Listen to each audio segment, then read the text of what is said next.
Hello guys, welcome to Pronouncist, your pronunciation guide. Today we will learn how to pronounce the word shown on the screen, salient. Both US and UK have the same pronunciation of this word. Stress say first. Keep li clear and end with a soft unt. Salient, salient. Stress say first. Keep li clear and end with a soft unt. Salient. Now read the syllables shown on the screen naturally. Salient. Stress say first. Keep li clear and end with a soft unt. Salient. Practice repeatedly and you'll soon be able to say this word perfectly.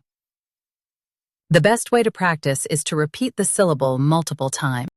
The meaning of the word is important or noticeable. Try repeating this word several times to improve your pronunciation. We post daily videos on useful and commonly mispronounced words to help you speak clearly and confidently. Like this video and subscribe to Pronouncist for more pronunciation guides. Thanks for watching us.